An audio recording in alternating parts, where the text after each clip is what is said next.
सोबत असेल जाणीव। रोखोक बातम्यांसाठी पाहत राहा जाणीव मराठी। होऊ दे जाणीव। लाईक करा, शेअर करा आणि सबस्क्राइब करा आपल्या हक्काचे चॅनल जाणीव मराठी। किया मैं पूछना चाहता हूं उद्धव ठाकरे जी को, उद्धव ठाकरे जी, सत्ता के लिए बाला साहब की पूरी विरासत के साथ धोखा करना कितना ठीक है। आप धारा 370 का विरोध करने वालों के साथ बैठे हैं, आप राम मंदिर का विरोध करने वालों के साथ बैठे हैं, आप संभाजी महाराज के नाम से नामकरण का विरोध करने वालों के साथ बैठे हैं। और अब आप वक्फ के अंदर मोदी जी जो सुधार ला रहे हैं वो कानून का भी विरोध करने के वालों के साथ बैठे हैं।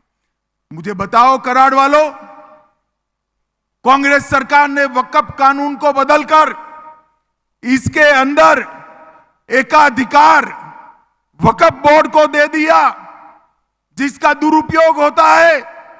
वो वक्फ बोर्ड के कानून को बदलना चाहिए या नहीं बदलना चाहिए? जोर से बोलो, बदलना चाहिए या नहीं बदलना चाहिए? अभी अभी 2 दिन पहले कर्नाटक के वक्फ बोर्ड ने कई गांव, मंदिर समेत, किसानों के घर समेत, किसानों की खेती की भूमि समेत वक्फ की संपत्ति कर दी, और राहुल बाबा कुछ नहीं बोलते। और ये अगर अघाड़ी की सरकार आई तो महाराष्ट्र में भी इसका रिपीटेशन होगा। मगर कराड़ वालों, आप चिंता मत करो, ना अघाड़ी की सरकार आनी है, ना किसानों की भूमि वक्फ की भूमि होनी है। आज मैं दक्षिण कराड़ के लोगों को कहकर जाता हूं कि भारतीय जनता पार्टी इसी सत्र के अंदर वक्फ का बिल भी लाएगी और इसको पारित भी कराएगी, उसको कोई नहीं रोकेगा।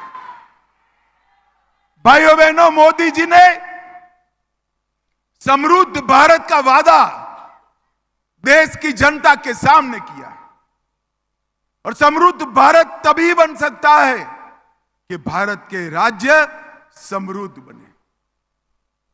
समृद्ध महाराष्ट्र के निर्माण का नरेंद्र मोदी जी और हमारे नेता देवेंद्र फडणवीस का संकल्प। हमने यहां यूपी सरकार के माध्यम से समृद्ध भारत, समृद्ध महाराष्ट्र के निर्माण के लिए ढेर सारे कदम उठाए हैं। अरे शरद पवार जी जो है, इस आयु में भी झूठ बोलने से बाज नहीं आते हैं। वो कहते हैं महाराष्ट्र में इन्वेस्टमेंट नहीं आ रहा है। पवार साहब, आपकी सरकार थी ना उद्धव जी के साथ, तब नंबर नीचे गया था। हमारी एकनाथ शिंदे और देवेंद्र जी की सरकार आने के बाद 2 साल से भारत में सबसे ज्यादा विदेशी निवेश किसी एक राज्य में आ रहा है तो हमारे महाराष्ट्र के अंदर आ रहा है, महाराष्ट्र। और हमारे अतुल बाबा मांगने में थोड़ा दिल कमजोर रखते हैं, बहुत भले आदमी हैं, पढ़े लिखे आदमी हैं। वो जीआईडीसी की बात कर रहे हैं। मैं आज कहकर जाता हूं, एक बहुत बड़ा अच्छा राष्ट्रीय स्तर का इन्वेस्टमेंट हम कराड़ दक्षिण में लाएंगे, ये हमारा वादा है। और भाइयों बहनों,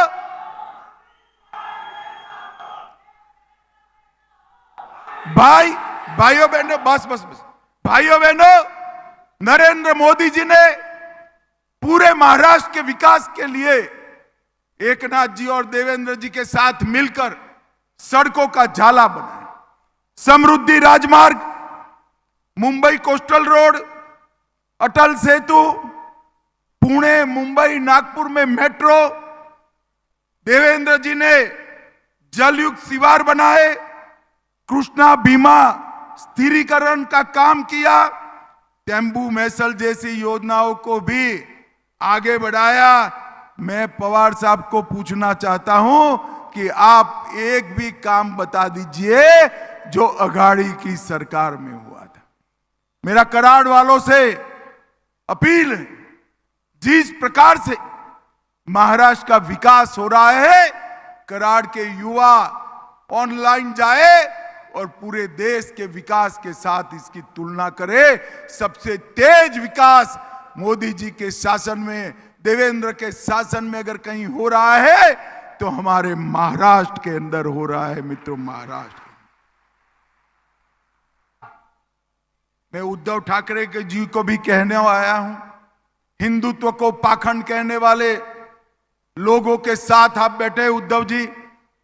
अफजल खान और औरंगजेब की कब्र को सुरक्षा देने वालों के साथ आप बैठे, हिंदुओं को आतंकवादी कहने वाले के साथ बैठे, कसाब को बिरयानी खिलाने वाले के साथ बैठे हैं और राम के अस्तित्व को नकारने वाले के साथ उद्धव ठाकरे आप बैठे हैं। आपको शर्म आनी चाहिए, शर्म आनी।